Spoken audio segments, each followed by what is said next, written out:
What's going on, folks? It's your boy Luke here, or RM All-Star 100, coming back at you with a brand new LEGO Star Wars video. Today, doing something a little bit different. My first attempt at a multi-build, using pieces from set 75225, the Elite Praetorian Guard Battle Pack, and set 75226, the Inferno Squad Battle Pack. I took the pieces from these two sets and built something new. These battle packs retail for $15 US each. Both came out in January 2019 and are still available on shelves and are pretty easy to get. I did alternate build videos for both of these sets, so that's kind of why I decided to try and multi-build with them.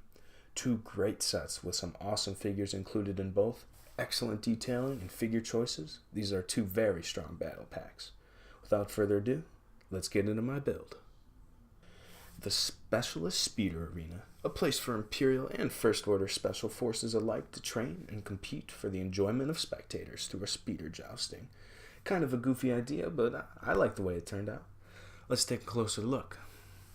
First up, we take a look at this speeder. Not too much going on. Stud shooter on the one side and a lance on the other. The pieces used to make that lance make it look pretty cool, I think. With a chain on top there for a little bit of added detail. Some trans red studs. This speeder has a lot longer and slimmer shape. Next up, our other speeder. This one, a little bit more bulky. As you can see on the one side, we got another lance for jousting and a blaster that provides additional support. The shaping on this one is a little bit more unique. I like the use of those sloped pieces to give it a more of a rounded look around the bottom, and angled pieces to do that same effect. The hinge piece around back add to the shaping, and this rod piece and lightsaber hilts up front are just there for a little bit of added detail. And finally, the main part of the build.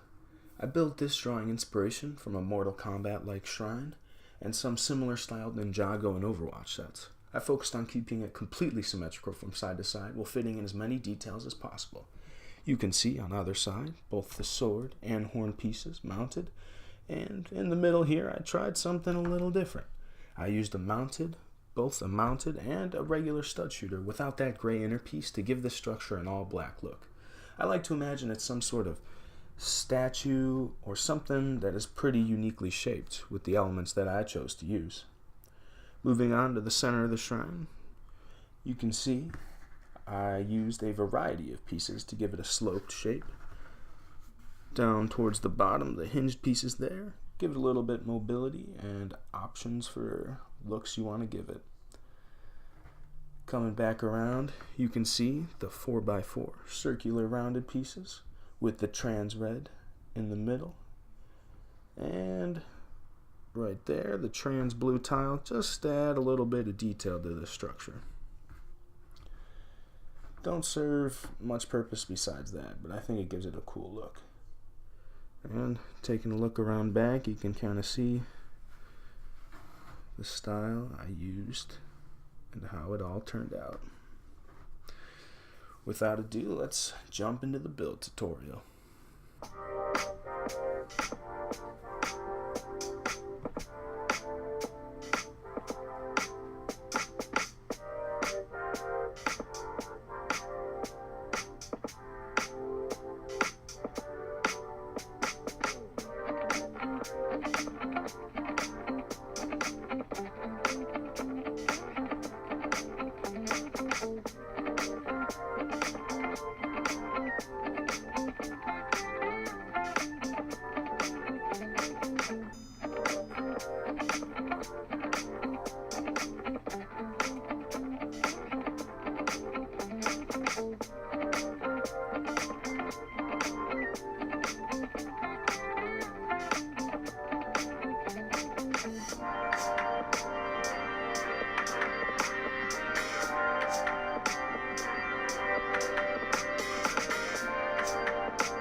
Well, there you have it. Overall, I'm pretty happy with what I came up with and how it turned out. Interesting piece selection I had from these two sets, but I think I made something a little cool. Make sure you check out my alternate build videos for both of these sets that I will put in the description down below. Hope you enjoyed what you just watched. If you did, leave a like, and if you're new, subscribe to the channel for some more LEGO related content. Thanks for taking the time out of your day to check out my video and stick with it till the end. As always, have a great day. We'll see you next time. Peace.